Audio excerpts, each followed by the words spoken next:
Fala galera, seja bem-vindo aqui ao meu canal. Eu sou o professor Fábio Augusto, professor de informática. Hoje nós vamos fazer a análise do edital do concurso que vai haver lá em Bragança Paulista, né? Então vamos analisar os itens de informática, né? E antes de mais nada, quero convidar você aí para me adicionar aí nas suas redes sociais. Então eu tenho aí o meu Facebook, o meu Instagram e também tem aí o meu WhatsApp, né? Qualquer dúvida que você tenha a respeito aí do concurso que vai ser realizado aí para Bragança Paulista, pode me contatar que eu vou ter o maior prazer em responder, beleza? Então, antes de mais nada, vamos ver aí então quais são os cargos que em Bragança Paulista nós temos. Então, foi aberto vagas para assistente de gestão de políticas públicas, né, gestão administrativa, e também para a área de secretariado, então, para a secretária. São 5 questões de informática que vão ser cobradas aí para os dois cargos, beleza? E o edital de informática, ele foi trazido lá no edital desta maneira, né? Então, conhecimento de informática. Então, ele traz ali como elementos chaves o Windows 10, Word 2010, Excel 2010, PowerPoint 2010, correio eletrônico e internet. Então veja só, nós temos 6 itens aqui sendo cobrados no edital, sendo que nós temos 5 questões que vão ser cobradas na prova. Isso quer dizer o quê? Que um dos assuntos deixará de ser cobrado.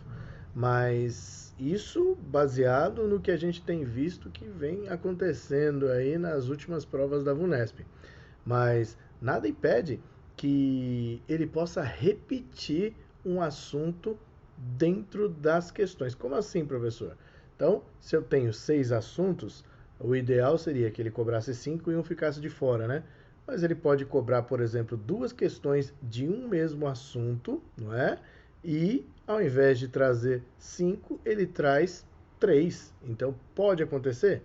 Pode, entendeu? Então, por que que isso pode acontecer? Porque o edital ele é imprevisível, né? Então ele traz ali todo aquele conteúdo programático que vai ser, que pode ser cobrado na prova. O que não pode acontecer é eles cobrarem coisas que não estão no edital. Deixar de cobrar coisa que está no edital, sem problema nenhum, beleza? Só que aqui nós vamos destacar quais são os itens que têm frequência em prova, principalmente no ano de 2019, né?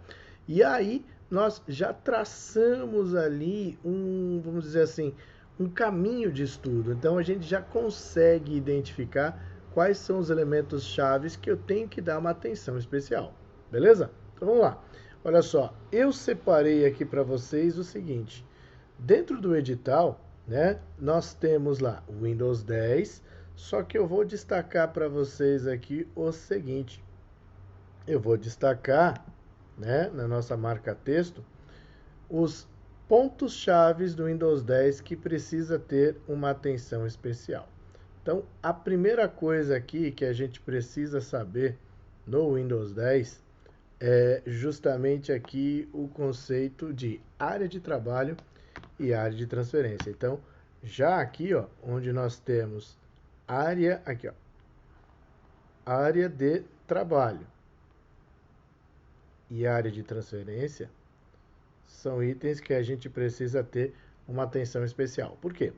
A área de trabalho é aquela área que a gente tem lá no Windows, onde nós podemos armazenar arquivos, pastas, atalhos, que geralmente são atalhos para programas que a gente vai acessar no computador.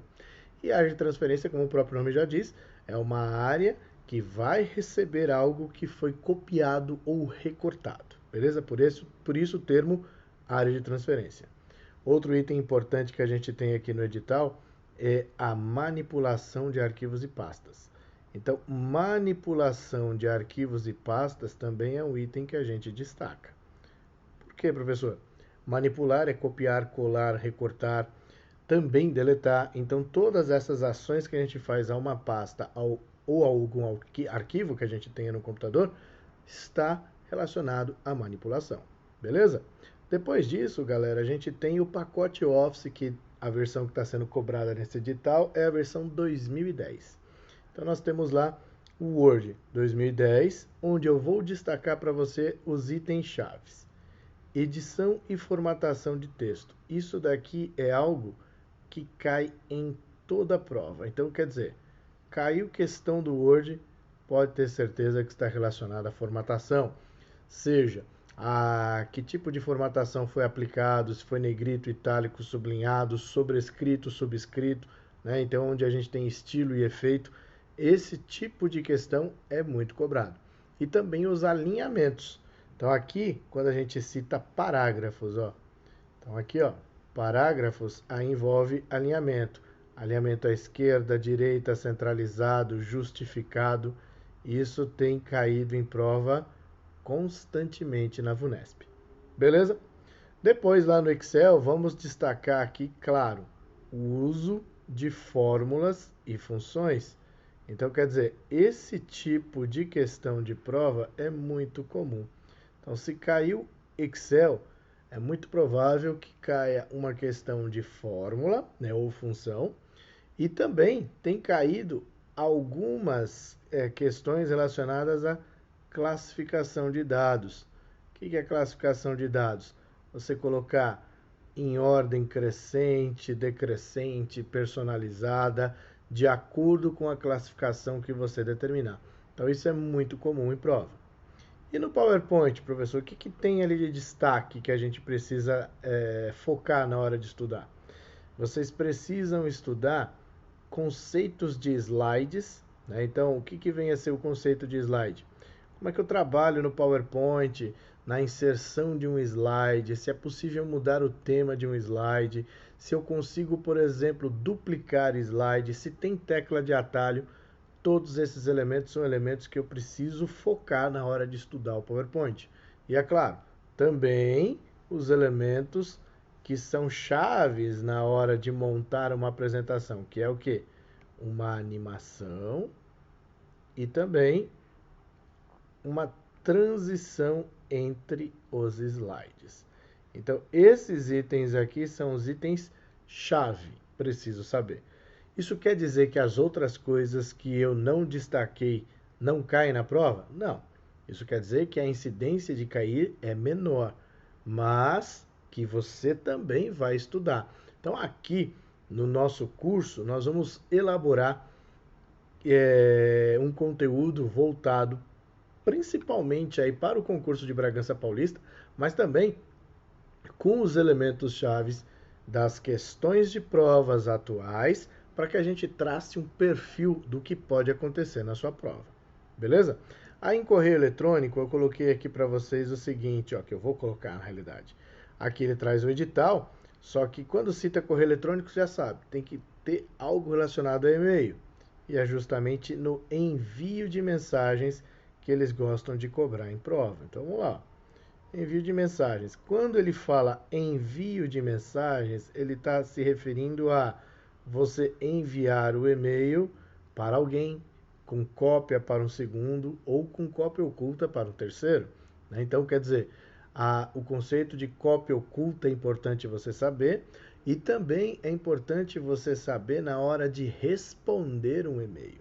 Todo mundo sabe que quando você responde um e-mail, dependendo da quantidade de pessoas que estão naquele corpo de e-mail, elas podem receber ou não.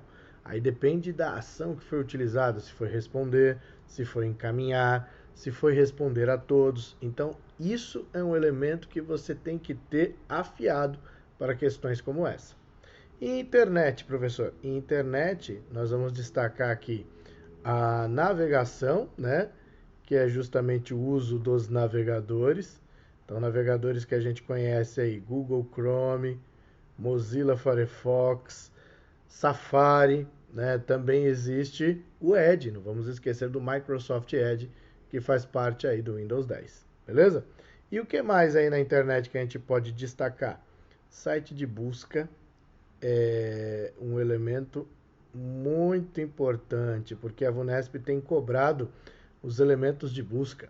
Então, como que eu faço para fazer uma busca mais precisa? Então, isso daí são itens que a gente precisa focar nesta prova para Bragança Paulista, beleza? E aí, para te ajudar, nesta aula eu separei por temas questões de prova que já ocorreram, questões essas que foram recentes, que abordam exatamente esses itens aí em destaque. Vamos lá ver? Olha só. O primeiro item aí que a gente tem é o Windows 10. No Windows 10, eu peguei uma questão que aborda um elemento exclusivo do Windows 10. Então, quer dizer, se eu sei o Windows 10, eu consigo responder essa questão. Se eu não sei, aí fica difícil. Então, olha só. No sistema operacional Windows 10, o navegador Microsoft Edge possui uma ferramenta que permite que artigos sejam salvos para futuramente serem lidos. Qual o nome dessa ferramenta? Então é o seguinte, o Windows 10 possui um navegador novo, né, que é um navegador chamado Microsoft Edge. O Microsoft Edge, por sua vez, ele é um navegador que traz algumas características, vamos dizer assim, únicas. Então, ele permite que a gente faça anotações, ele permite que a gente organize os itens em um único elemento e ele permite também que a gente faça o armazenamento de artigos para que possam ser lidos mais tarde. Esse item é chamado de lista de leitura, que é o que está na alternativa D, beleza? Então, no nosso curso, nós vamos abordar os principais itens presentes no Windows 10 para que questões como essa você consiga responder facilmente, beleza? Temos aqui mais uma questão, ó. Considere as assertivas abaixo sobre a organização de arquivos e pastas no sistema operacional Microsoft Windows 10. Então ele traz lá, no item 1, uma pasta pode conter outras pastas? Pode, claro, que são as subpastas. Então, item 1, ok, correto. Uma pasta pode conter um limite de apenas 255 arquivos?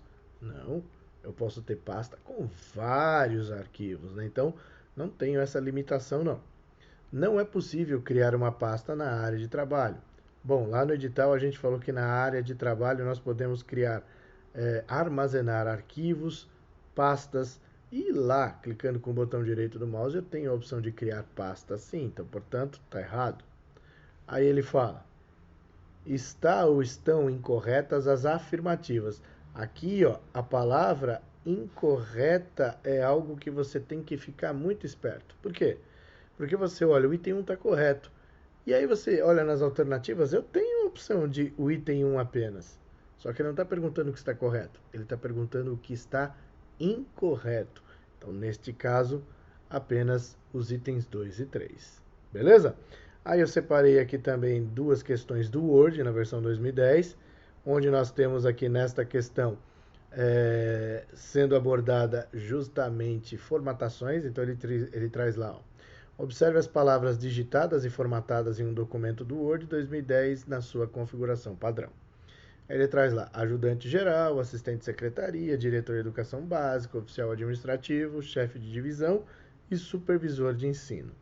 Então, questão aí recente, né, da VUNESP, onde ele fala, assumindo que não há erro de ortografia ou gramática, assinale a alternativa que contém todas as palavras sublinhadas.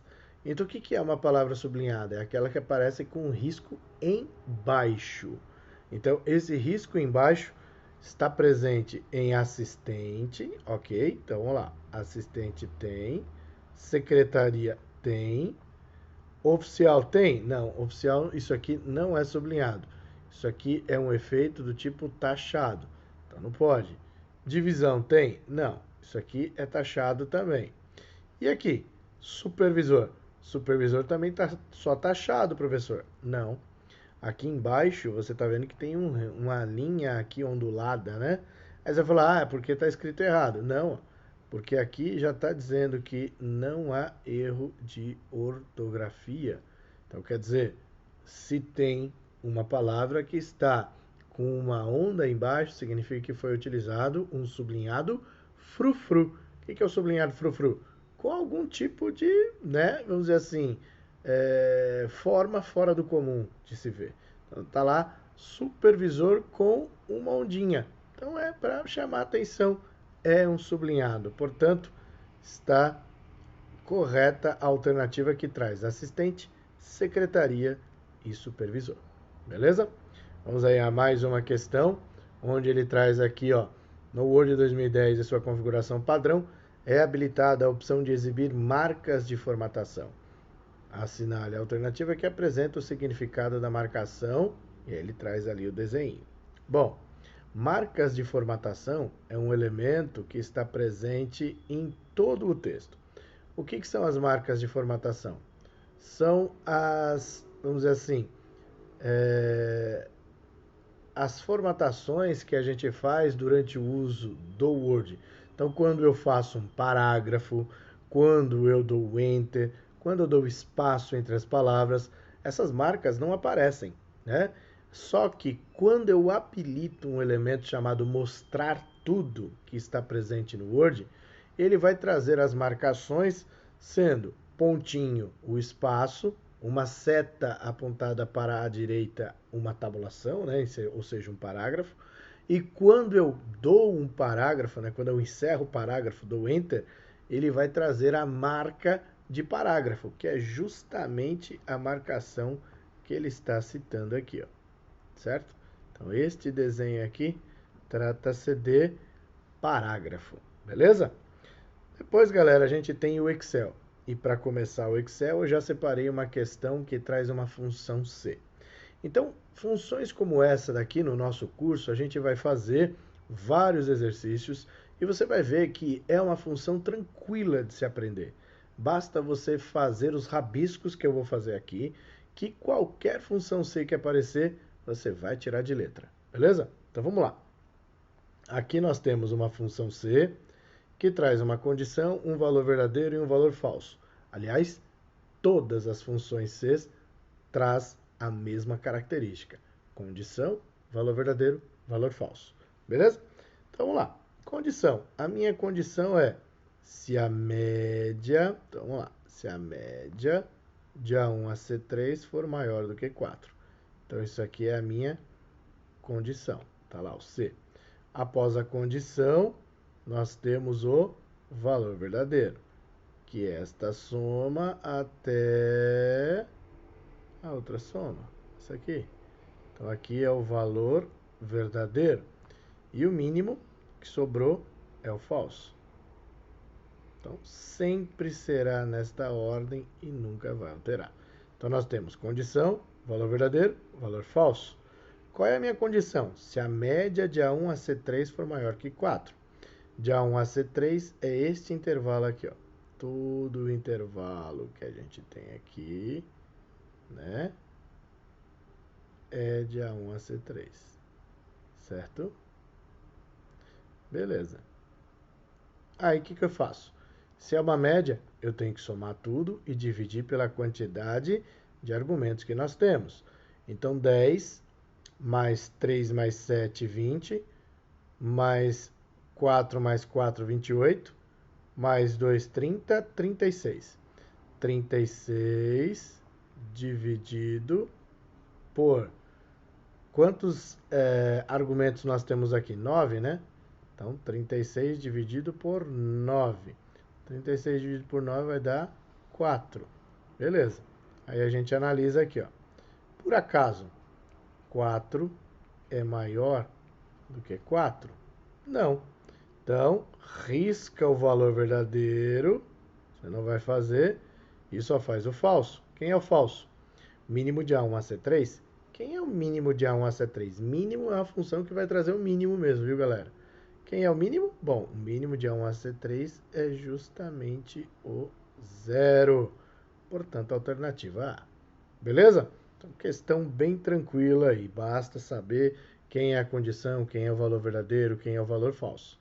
Se você não sabe, não se preocupa, porque lá no nosso curso nós temos vários exercícios de função C, onde eu explico detalhadamente cada item e como que você deve proceder quando uma função C cai na prova. Beleza? Bom, continuando, nós temos aqui uma questão do Excel que já é um pouquinho diferente aí das questões que a gente costuma ver, né, de fórmulas e funções. Então ele traz lá, ó, considere a planilha a seguir, criada no Excel 2010 em sua configuração original. Então ele está trazendo ali uma planilha, uma tabela, onde traz ali mês, abreviação de mês, inicial de mês, quantidade de dias e o número do mês, né? Tá. Assinale a alternativa que indica a coluna que deve ser utilizada para que seja feita uma classificação crescente dos meses. Então, olha aí, ó, um exemplo claro de questões de prova que envolve classificação. Então, ele quer que a gente indique a coluna. Bom, as colunas elas estão sendo representadas aqui, ó. Coluna A, B, C, D, E e só. E aí ele fala que deve ser utilizado para ser feita ali no caso uma classificação crescente dos meses. Se é crescente, vai começar de um número até um número maior, certo? Então, de 1 até um outro número, a fim de que a coluna A seja exibida em ordem. Então, a coluna A, ela precisa ser exibida na ordem dos meses do ano, janeiro, fevereiro, blá, blá, blá, blá, até dezembro, que está aqui. Beleza. Considerando que a primeira linha será usada como cabeçalho na classificação. Primeira linha onde está escrito mês, abreviação, inicial do mês, etc. Ok. Bom, se ele quer que a coluna A seja exibida com os meses na ordem, você concorda comigo que se eu colocar em ordem crescente aqui, né, em classificação crescente, a primeira opção que ele vai trazer aqui é abril, porque começa com A, então não é a coluna A. Beleza, então a coluna A eu não vou usar para fazer a classificação. Se eu faço a mesma coisa na abreviação do mês, ele vai trazer abril como o primeiro mês, então também está errado. Não pode. Na inicial do mês também não. Quantidade de dias eu não vou ter ali, porque eu só tenho 30, 31 e 28. Então ele não vai trazer ali, por exemplo, em ordem os meses de maneira eficiente. Então sobrou a coluna E. Por quê? Porque a coluna E vai trazer o número do mês. Então veja, quem é o primeiro mês? Se eu colocar esse cara aqui em ordem, ele vai trazer o primeiro mês quem? Janeiro. Está aqui correspondendo. E assim sucessivamente. Portanto, alternativa correta, alternativa E. Beleza? Bom, continuando, nós temos aí o assunto PowerPoint. E no PowerPoint eu separei duas questões especiais. Uma envolvendo animação e outra envolvendo atenção. Então vamos lá. Considere o slide a seguir acompanhado do seu respectivo painel de animação extraídos no PowerPoint 2010 na sua configuração padrão. Então ele está trazendo ali a imagem, o painel de animação do lado, tal. Assinale a alternativa que contém a forma configurada com a animação do tipo caminhos de animação. Caminhos de animação, galera, é um tipo de animação que ela vai vir geralmente com uma setinha. Então essa setinha ela vai aparecer, certo? E geralmente o caminho ele vem de maneira pontilhada para indicar um caminho que vai ser percorrido, certo? Esse pontilhamento pode acontecer assim, ó. Se for aí no caso um caminho percorrido desta maneira, ok? E para nossa alegria, a gente já tem isso presente aqui no item 4. Quem é o item 4? O item 4 é um cilindro, então, portanto, a alternativa correta é a alternativa E, beleza? E na questão que envolve a tensão? Na questão que envolve a tensão, ele está trazendo ali, ó, considere o slide do PowerPoint 2010, a configuração padrão exibido na figura. Aí a gente está vendo a figura. Estão distribuídas na área de edição do slide 10 formas variadas e numeradas. Assinale a alternativa que contém a quantidade de formas que serão exibidas quando o slide estiver em modo de apresentação de slides. Quando eu estiver em modo de apresentação de slides, tudo aquilo que está fora do slide não vai ser exibido, viu, galera? Então, ó, não vai ser exibido nada que está do lado de fora. Quantos itens eu tenho aqui, ó? 1, 2, 3, 4, 5, 6. Então, quantos itens? 6 itens. Então, portanto, alternativa C. E agora, galera, a gente tem questões envolvendo o correio eletrônico. Correio eletrônico, como a gente já sabe, são questões relacionadas a e-mail. Uma das questões que eu trouxe aqui para você é uma questão que envolve atenção. Então, olha só. Andréia preparou e enviou uma mensagem de correio eletrônico. Então, Andréia é o remetente, beleza? Aí ela está usando o Outlook 2010 em sua configuração original. Preencheu no campo para Ricardo, Rafael e Lúcia. E tendo preenchido também no campo CC, Fábio, André e Guilherme. Beleza. Ao receber essa mensagem, Fábio respondeu clicando no botão responder. Então, olha só, característica do responder. Quando eu clico em responder, eu respondo apenas ao remetente. Então, se eu recebi uma mensagem, tem pessoas no campo para e no campo CC, se eu clico em responder, essas pessoas não recebem a mensagem, somente o remetente. Por isso, responder, eu quero que você associe ao remetente, beleza? E aí, Andréia, por sua vez, recebeu a mensagem de Fábio. E ela vai responder a mensagem mandando através do quê? Do responder a todos. Então, ela respondeu para o Fábio através do responder a todos. Responder a todos é um elemento presente que a gente tem dentro do Outlook, que traz para a gente a opção de responder a todos que a gente enxerga. Mas se a mensagem ela está concentrada nas duas pessoas, que é a Andréia e o Fábio, então, se responder a todos, vai responder um para o outro. Então, ali nós temos um diálogo. Não existe nenhum terceiro participando dessa conversa. Tanto é que o Fábio, mais uma vez, respondeu agora usando o botão responder a todos. E quem recebeu?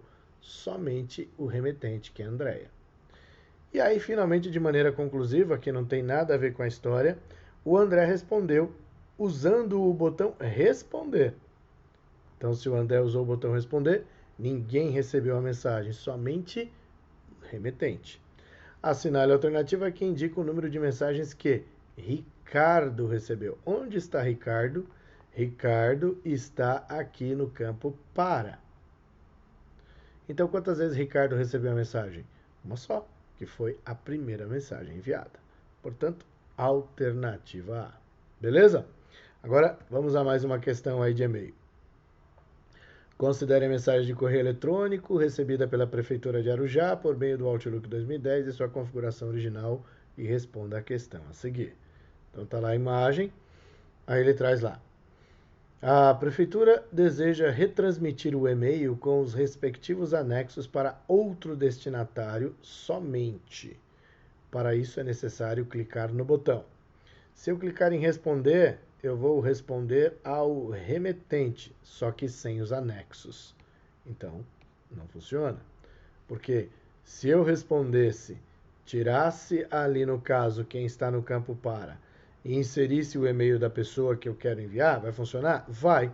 Só que os anexos que ele quer, porque ele está pedindo aqui ó, os respectivos anexos, não estarão presentes na mensagem.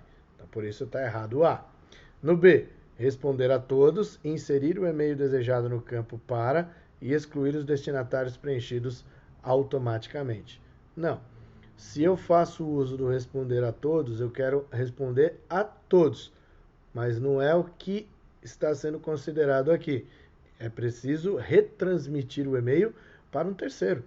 Então, as pessoas que estão ali presentes, elas serão simplesmente descartadas. Eu preciso mandar para uma outra pessoa. Beleza? Então, no C, ele diz responder a todos e inserir o e-mail desejado no campo para. Aí, no caso, eu estou mandando para todo mundo. Não é isso que eu quero. Eu quero retransmitir a mensagem e não responder a mensagem para quem enviou. No E, ele diz encaminhar. Encaminhar, inserir o e-mail desejado no campo para eliminar os demais destinatários preenchidos automaticamente. A opção encaminhar não traz nenhum e-mail preenchido. A opção encaminhar, ela vai trazer os anexos, o campo assunto preenchido e o campo corpo do e-mail, né, onde tem toda a mensagem que foi digitada ali. Então, esses dados são mantidos. Todos os demais são descartados. Então, ele não vai trazer preenchido. E aí, a alternativa correta que sobrou para a gente é a alternativa E mesmo, encaminhar e inserir o e-mail desejado no campo para. Beleza? Bom, agora nós temos o nosso último assunto, que é a internet. Dentro de internet, separei para você aqui uma questão que envolve protocolo de segurança, né, que é o HTTPS. Então ele traz lá, considere o seguinte URL, né, https://www.g.com.br. O fragmento HTTPS nessa URL indica o tipo de serviço utilizado para o acesso ao site. E nesse caso, pode-se dizer que, se tem o HTTPS, a página acessada do site é livre de vírus? Não, não existe nenhum tipo de relação em relação a vírus e segurança na navegação. No B ele diz, o acesso ao site tem o objetivo de buscar um arquivo com dados seguros? Não. O acesso ao site visa proteger as informações que estão sendo ali divulgadas. No C, a comunicação com o site é feita de forma segura? Sim, é feita de forma segura.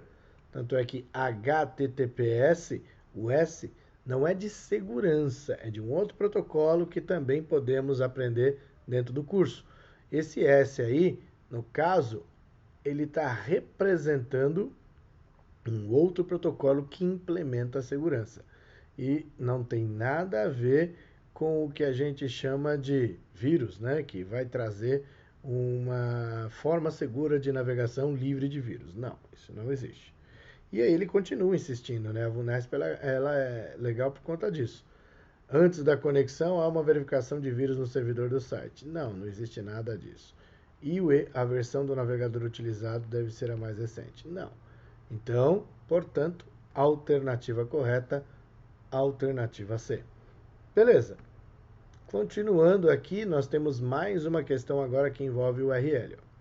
De acordo com a definição do W3C, que é uma iniciativa internacional que promove padrões para a internet, uma URL é um conjunto de nomes capaz de identificar recursos na internet, tais como documentos, imagens, serviços de caixa de correio, entre outros. Considere essa informação e observe a URL válida a seguir. Então você está vendo a URL inteira e lá no final ele está trazendo uma extensão PDF.